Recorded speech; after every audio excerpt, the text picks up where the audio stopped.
إن الحمد لله نحمده ونستعينه ونستغفره فضلا من الله ونعمة والله عليم حكيم۔ یہ ہدایت اللہ کی طرف سے فضل ہے اور نعمت ہے، اور اللہ سب کچھ جاننے والا ہے، کمال درجے کی حکمت رکھنے والا ہے۔ گزشتہ آیت میں اللہ تعالیٰ نے مومنوں کی اور صحابہ کی صفات کو بیان فرمایا کہ صحابہ کرام رضوان اللہ علیہم اجمعین کے دلوں میں اللہ تعالیٰ نے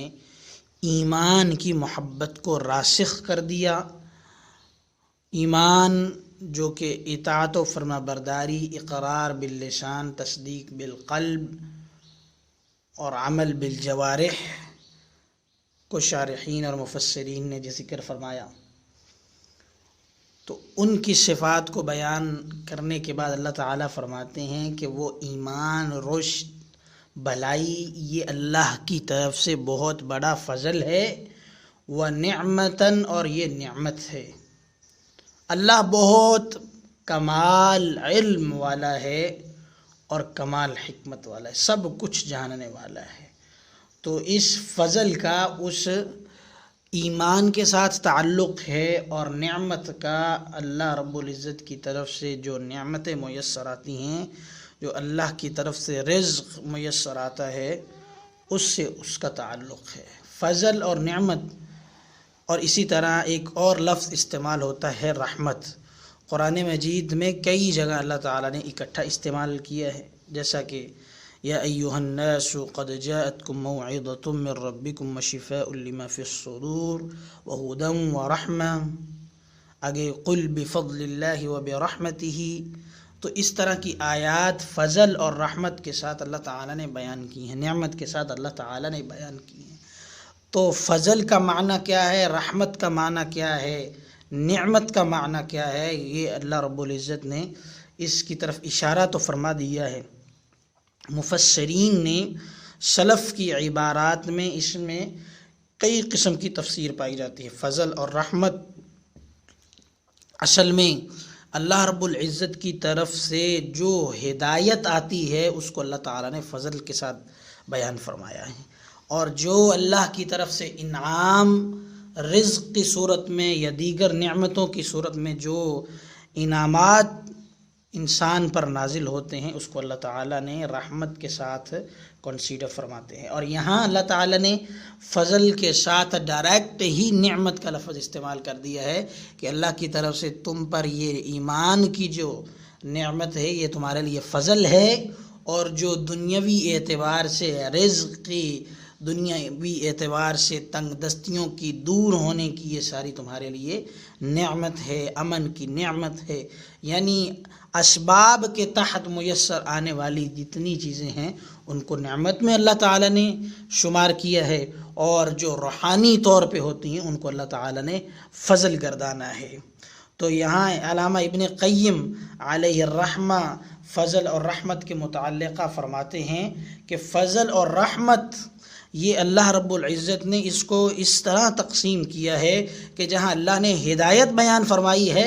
وہاں اللہ تعالیٰ نے فضل کا لفظ استعمال کیا ہے، جیسا کہ اللہ تعالیٰ رسول گرامی صلی اللہ علیہ وآلہ وسلم کے بارے میں سورہ فاتحہ میں فرماتے ہیں،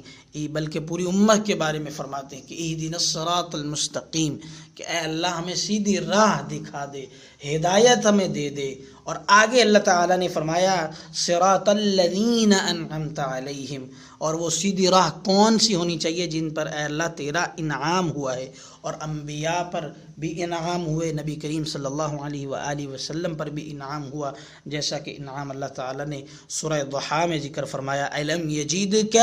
یتیما فآوی ووجدک ضالا فہدی ووجدک عائلا فاغنی۔ تو اللہ تعالیٰ نے رسول گرامی صلی اللہ علیہ وآلہ وسلم کو مالی اسباب، یتیم کی حالت میں اللہ تعالیٰ نے آپ کو تھام لینا، یہ سارے یہ انعامات کو اللہ نے فضل، انعامات کو اللہ تعالیٰ نے نعمت سے اور رحمت سے گردانا ہے۔ انعمتا کے تحت آتے ہیں یہ، اور اہدنا الصراط المستقیم یہ ہدایت یہ اللہ کے فضل کے تحت آتی ہے. جیسا کہ حضرت نوح علیہ السلام نے اپنی قوم سے مخاطب کرتے ہوئے کہا تھا، یا قوم ارأیتم ان کنت علی بینۃ من ربی وآتانی رحمۃ من عنده، کہ اے میری قوم تمہارا کیا خیال ہے کہ اگر میں کسی دلیل پر ہوں اپنے رب کی طرف سے، یا اس نے مجھے رحمت عطا کی ہو. تو رحمت عطا کرنا یعنی اللہ کی طرف سے نعمت کا میسر آ جانا ہے. اور قول شعیب، حضرت شعیب علیہ السلام کا بھی یہی قول اللہ تعالیٰ نے قرآن مجید میں نازل فرمایا ہے، ارأیتم ان کنت علی بینۃ من ربی ورزقنی منہ رزقا حسنا، ورزقنی منہ رزقا حسنا، کہ اے میری قوم تمہارا کیا خیال ہے کہ اگر میں اللہ کی طرف سے دلیل پر ہوں اور اس نے مجھے رزق حسن عطا کیا ہے. تو اللہ تعالیٰ نے رزق حسن جو مراد لیا ہے وہ رحمت ہے، یعنی انعام جتنے بھی آئیں گے وہ رحمت کے تحت آئیں گے، اور ہدایت اور بھلائی رشد یہ اللہ کی طرف سے فضل کے تحت آئے گا. جیسا کہ حضرت خضر علیہ السلام نے خضر علیہ السلام کے قول کے بارے میں اللہ تعالیٰ فرماتے ہیں، فَوَجَدَا عَبْدًا مِّنْ عِبَادِنَا آتَيْنَاهُ رَحْمَةً مِّنْ عِندِنَا وَعَلَّمْنَاهُ مِنْ لَدُنَّا عِلْمًا، کہ حضرت خضر علیہ السلام کے بارے میں اللہ تعالیٰ نے فرمایا کہ ان دونوں نے، یعنی موسیٰ علیہ السلام نے اور موسیٰ کے ساتھ جو ان کا حواری تھا، انہوں نے حضرت خضر کو پایا تو آتیناہ رحمتاً، اس شخص کو پایا کہ جس کو ہم نے رحمت دی تھی، اللہ تعالیٰ نے جس کو اپنی رحمتوں سے نوازا تھا. اسی طرح اللہ تعالیٰ نے کلام مجید میں رسول گرامی صلی اللہ علیہ وآلہ وسلم کے بارے میں فرمایا ہے، لِيَغْفِرَ لَكَ اللَّهُ مَا تَقَدَّمَ مِن ذَنبِكَ وَمَا تَأَخَّرَ وَيُتِمَّ نِعْمَتَهُ، نعمت کو پورا کرنا. تو جو نعمتیں سببی نعمتیں ہوتی ہیں وہ ساری رحمت ہوتی ہیں، وہ نعمتوں کے تحت آتی ہیں، اور جو ہدایت اور بھلائی ہوتی ہے وہ اللہ رب العزت کی طرف سے وہ فضل کے تحت آتی ہے، وہ اللہ رب العزت کی طرف سے وہ اللہ رب العزت کے فضل کے تحت آتی ہے. تو اس لیے یہاں اللہ تعالیٰ نے فرمایا ہے کہ مومن وہ صحابہ کے جن پر اللہ کا فضل ہوا ہے، اللہ کی طرف سے رحمت آئی ہے، اللہ کی طرف سے نعمت آئی ہے، اور فضل کیا آیا ہے کہ وہ رشد و بھلائی کو پسند کرنے والے ہیں، وہ ایمان کو چاہنے والے ہیں، وہ اللہ کے رسول صلی اللہ علیہ وآلہ وسلم کی اطاعت و فرما برداری اور محبت کو اپنے دلوں میں بسانے والے ہیں. وَكَرَّهَ إِلَيْكُمُ الْكُفْرَ وَالْفُسُوقَ، اور کفر اور فسق اور فجور کو وہ دلوں سے نکال دینے والے ہیں، ناپسند کر دینے والے ہیں، ان کو وہ بالکل اچھے لفظوں سے یا یوں کہہ لیں کہ اپنے دلوں سے اچھا نہیں جانتے. اس لیے اللہ تعالیٰ نے فرمایا کہ یہ جو ایمان کی نعمت ہے یہ تمہارے لیے فضل ہے، اور جو رزق ہے وہ تمہاری نعمت ہے اور رحمت ہے. اس کے بعد اللہ تعالیٰ فرماتے ہیں کہ واللہ علیم حکیم، کہ اللہ کمال حکمت والا ہے. کمال حکمت سے مراد نبی کریم صلی اللہ علیہ وآلہ وسلم نے اپنے نبی کریم صلی اللہ علیہ وآلہ وسلم کے لیے اللہ تعالیٰ نے جو اصحاب متعین کیے، جو اللہ تعالیٰ نے ساتھی منتخب کیے، وہ اتنے عظیم تھے کہ وہ اللہ تعالیٰ کے جو فرامین ہیں اور رسول گرامی صلی اللہ علیہ وآلہ وسلم کے فرامین ہیں ان کے مطابق زندگی کو من و عن بسر کرنے والے، اور آپ کے لیے تن من دھن اور جان کو قربان کر دینے والے تھے. یعنی صحبت کے لیے جن کو منتخب فرمایا ان کو اندھا دھن منتخب نہیں کر لیا، بلکہ علم کے ساتھ اللہ جانتے تھے کہ واقعتاً یہ باکمال صفت سے مصفہ ہیں کہ یہ اللہ کے رسول کے معیار کے مطابق ہیں. اس لیے ان کی صحبت کو اللہ نے رسول گرامی صلی اللہ علیہ وآلہ وسلم کی صحبت کے ساتھ لکھ دیا اور ان کو صحابی رسول بنا دیا. تو اللہ نے علیم کا لفظ کیوں استعمال کیا کہ کیوں اس لیے کہ اندھا دھند اللہ رب العزت نے نعوذ باللہ ایسے ہی نہیں کہ اللہ تعالیٰ نے ان کو صحابی رسول کا درجہ دے دیا، بلکہ اللہ ان کی کیفیتوں کو، ان کے دلوں کے معیارات کو، ان کی بڑائیوں کو، ان کی جو ایمانداریاں تھیں ان کو اللہ جانتے تھے، ان کے مزاجوں کو اللہ جانتے تھے کہ وہ فدا ہونے والے ہیں، وہ رسول کی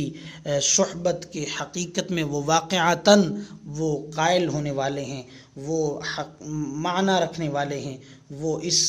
کمال درجے کو وہ پانے والے ہیں، اور اس صورتحال سے وہ آگاہ ہونے والے ہیں کہ رسول گرامی صلی اللہ علیہ وآلہ وسلم کی صحبت میں وہ آ جائیں۔ یعنی نبی کریم صلی اللہ علیہ وآلہ وسلم کے مقام و مرتبے کے سمجھنے والے وہ صحابہ ہیں۔ اس لیے اللہ تعالیٰ نے فرمایا واللہ علیم، واللہ علیم، اور آگے فرمایا حکیم، با کمال حکمت والا بھی ہے۔ یعنی جہاں علم اللہ جانتے تھے، ان کے ماضی کو بھی جانتے تھے، ان کے مستقبل کو بھی جانتے تھے، اور حال کو بھی جانتے تھے، اس سارے اعتبارات سے اللہ تعالیٰ نے ان کو نبی کریم صلی اللہ علیہ وآلہ وسلم کا صحابی منتخب کیا۔ اور حکیم کے با کمال حکمت والا کہ ان کے دلوں میں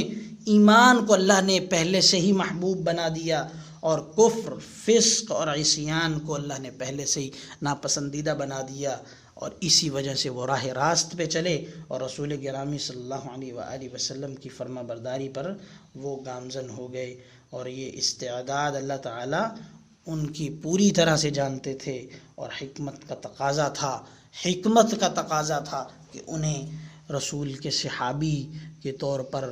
مقام پر فائز کر دیا جائے۔ اللہ رب العزت ہمیں سمجھنے کی توفیق دے۔ وآخر دعوانا ان الحمد للہ رب العالمین۔